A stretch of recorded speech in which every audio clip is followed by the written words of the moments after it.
has a story to claim.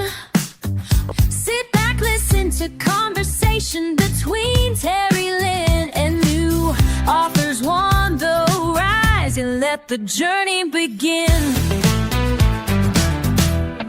Hello, friends. Welcome to my podcast, Conversations Between Terry Lynn and New Authors. On this episode, I'm talking with Nicole Todd Bailey, who is a children's book author. She wrote a children's picture book about a multiracial family. Welcome, Nicole. Hi, Terry. It's nice to be here with you today. Please tell us about your writing and your first book.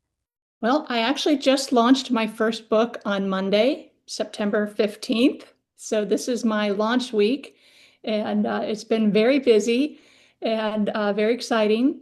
And it's been a 3-year process to get to this point. Being a new writer, I had to learn about all of the stages of writing, editing, illustrating, and self-publishing a children's book. So yeah, it took a long time for this first book, and hopefully the next one won't take quite as long. Big congratulations. As a fellow author, I understand this journey, and your book number 2 will go smoother. That's good to hear, and that's what I'm trusting from those of you who are ahead of me in this journey. What inspired you to write children's books? My children inspired me to write this first children's book to represent their lived experience and to provide a book that mirrored our experience as a multiracial family and how they interact with the world, with hopes that other children would see themselves in the pages of this book as well. There aren't a lot of children's books out there that represent the diversity and the differences that we experience in our daily life. That's why I write stories about children with cerebral palsy. I didn't see any when I was a kid. And that's a frustrating experience for a kid, isn't it? For sure. What was it like seeing your story come to life through illustrations? That was my best and most favorite part of the process. After crafting the story and then going through the arduous process of editing and revising and editing and revising, when I was finally able to work with an illustrator and see their interpretation of our story and then their talent bring it to life through colors and expressions and emotions, that was absolutely my most favorite part of this whole process. And my illustrator did an especially good job internalizing our message and bringing it to life. So that was really gratifying to see. Yeah, that's my favorite part too, to see the illustrations. What challenges have you faced as a new author, especially when it comes to publishing or marketing your book? The hardest part of this process for me has been the marketing and the self-promotion. I enjoyed the writing part and the story creation part, but I'm typically a very private person and very protective of my children. So it's been difficult to get out in front of people and share our story and the reason for this book. But it is definitely the right time right now for me to be starting to share this story. And it's just something I'm having to work on to be better at the sales and reviews and getting out in front of people. Marketing is hard.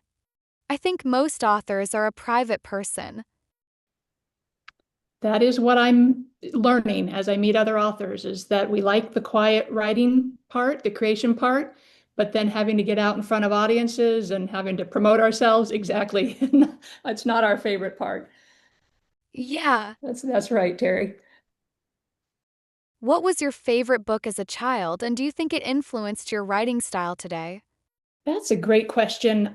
I had to think back for a bit to answer this question. But I loved the simplicity and the repetition of Goodnight Moon and the kind of sing-song rhythm that it created as my parents were reading it to me and then as I read it. And it created this really nice, easy flow as a reader.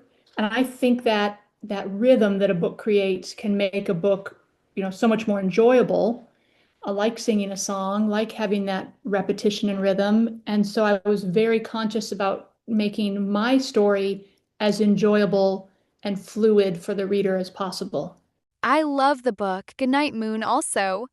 It's a classic, and it's obviously they did something well because it's lasted so long as a popular book, hasn't it? Yeah, it is. Is there a scene or character in your book that's especially meaningful to you?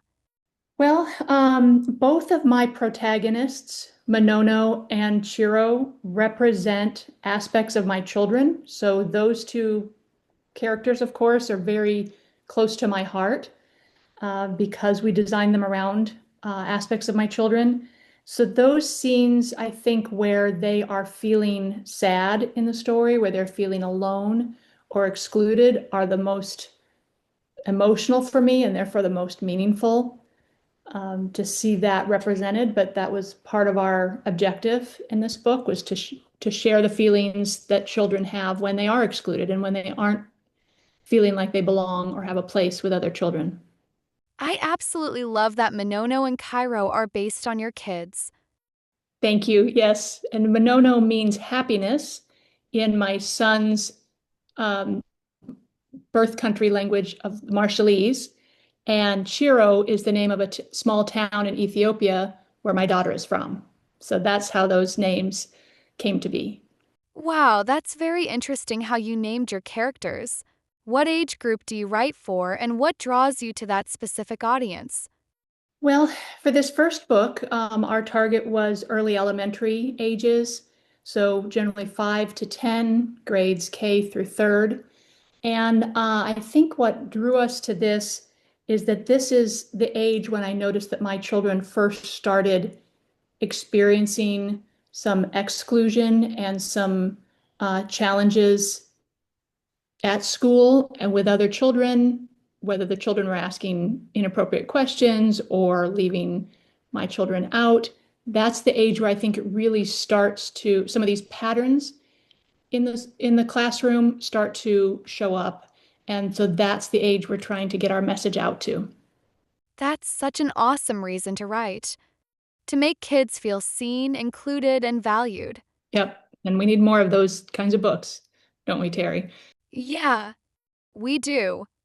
Are there any books or authors that inspired your writing style or love for storytelling? Well, for our this first book, Multicolored Monono, there were two books that were definitely our mentor text or our model text that inspired us.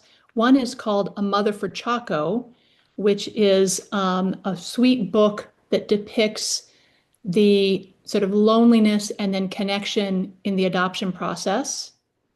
And then the book called The Day the Crayons Quit is, of course, a much lighter one that a lot of people are familiar with about different crayons having personalities and what that would look like if each color of crayon had a different personality. And our book ultimately is about a crayon, although it's not a traditional crayon, it's a heart-shaped multicolored crayon uh, for our story. But those two books were influential for us. Those are cute books. Yeah, but the Mother for Chaco isn't as well known, but it's a very sweet book that my kids loved to listen to and then to read when they were younger. What do you think makes a book truly memorable? That's another tough question. I think that books, as I mentioned earlier, with the illustration process, really come alive in that stage.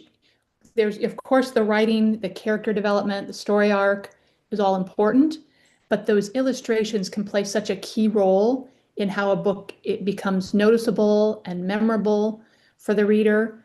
Um, however, there have been times when we've read books that are beautifully illustrated, but the story just doesn't say much or resonate much for us. And so I think probably what makes a book truly memorable for us, in our opinion, are those that make us feel something, where we're moved by the story, we're feeling an emotion, whether it's joy or sadness or curiosity. And that, I think, is what makes a book memorable and one that we want to read over and over and share with others. I totally agree with you that books have to make me feel something for me to like it. Mhm. Yep. It's probably an obvious answer, but I think it's just still a very true answer that we want to feel something when we read a book. Yes, it's a true answer. It would be my answer too. We met in the Children's Book Mastery Program. Would you like to share your experience with it? Certainly. This experience, Terry, that you and I have had together with Karen and her vast network of other writers and mentees, but also illustrators and publishers and coaches. I mean, she has such a deep and rich set of resources and expertise, and she's so encouraging and so organized and so professional, as you know, that I wouldn't be where I am now if I hadn't met her and joined this program. It's been super instrumental in my getting this far, my progress and my journey. I feel the same way. Karen's expertise and resources are incredible, and the connections I've made through the CBM program have been so valuable for me as a writer. Yeah, I agree 100%. And I'm grateful to have this opportunity now to do this podcast and this interview with you, which we wouldn't have met without Karen. So it's a very good network. Yeah, it is. Do you have any advice for other aspiring authors who are just starting out, especially in children's literature? I think what I wish someone had told me 3 years ago when I started this process, so when I was an aspiring author, is one, to just know that the process does take a while and to be patient. But also, I assumed that I would have to go through the traditional publishing house path of being published.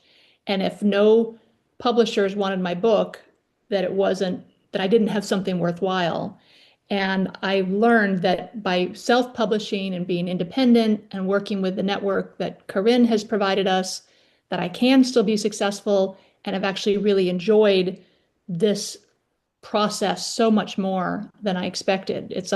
Being self-published and independent is harder, but I think it's been much more rewarding, and we get much more control over what the ultimate product and book looks like. I love that perspective. Indie publishing definitely takes grit, but the creative freedom and sense of accomplishment make it so rewarding. That's so true. And I did not know that at the beginning, so I would definitely want a new author or new writer to know that, that this path is really viable and really rewarding. Thank you, Nicole, for sharing that about self-published with new authors. It's rewarding to me also. If a child came up to you and said, "I want to write a book too," what would you say to encourage them? Uh, I think my main bit of advice to this in this regard is to look for stories that are different.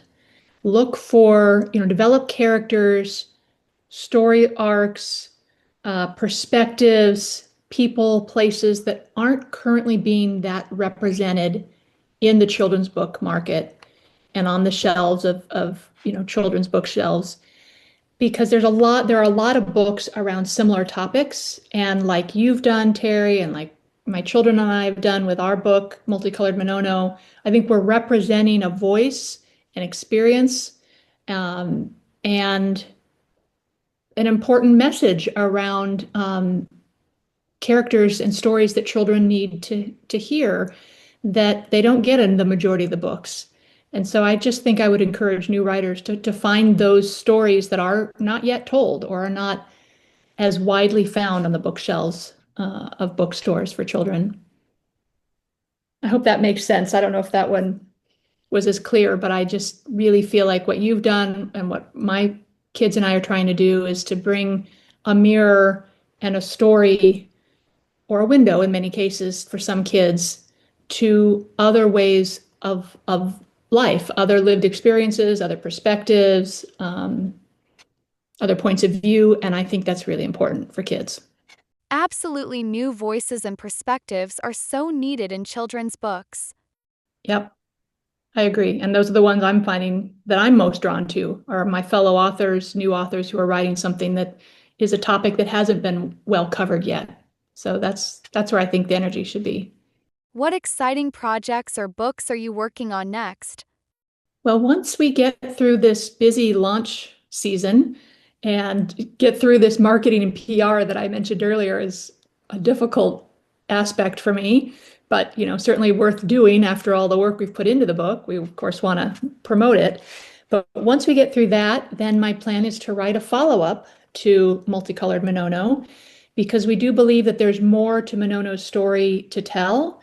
And we particularly would like to see a story come next that involves allyship and how Monono learns from their own experience in being excluded and learns how to help and maybe motivate and provide agency to others that are also feeling excluded. So we want to take this the next step. So there's a bit more of a proactive self-advocacy piece in our next book, hopefully.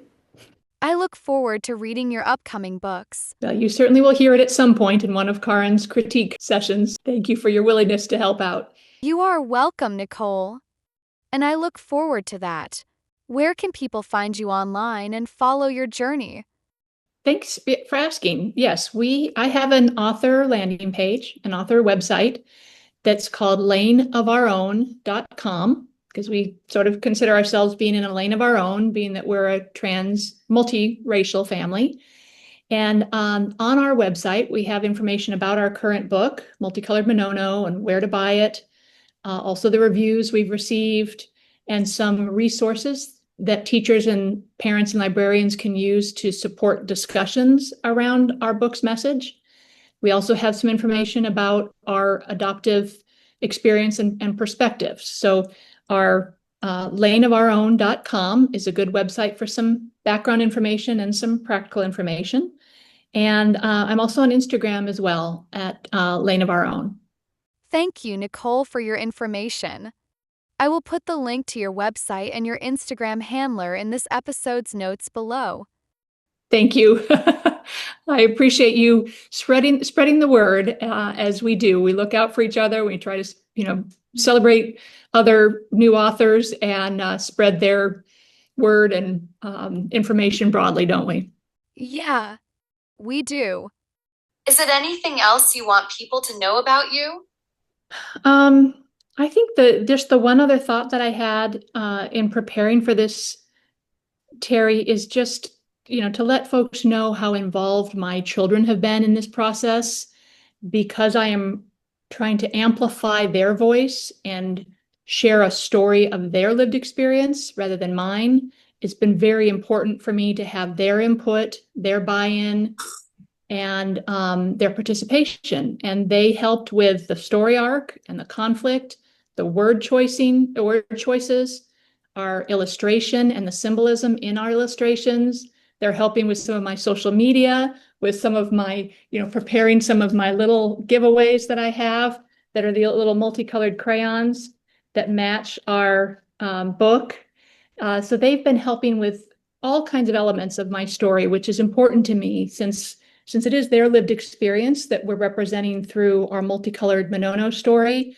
I wanted to make sure that they are the ones carrying it forward and that I'm using them as advisors and guides in this process to make sure that we get it right and that it's truly representative of them. So their input is deep in my book. That's so special. What a gift to have your children so involved in every aspect of your first book, Multicolored Monono, from writing it to marketing it to picking out the merchandise for it. That's right, Terry. Thank you for recognizing that because it is important. And I'm grateful to be at this point. We weren't sure, a couple of years ago if we'd ever see our little story come to print, but to have it now in something that we can hold and share with others has been pretty special for us. So thank you. You are welcome, Nicole. Thank you, Nicole, for talking with me on my podcast, Conversations Between Terry Lynn and New Authors on the Rise. And thank you, Terry, for hosting this podcast and for making it an option and an opportunity for all of your fellow new authors. I really enjoyed this. You are welcome, Nicole. Okay, my listeners, tune in next week when I talk with Lavon and Teresa, who are co-children's book authors, and find out what makes this pair very special. Until then, happy reading with your kiddos.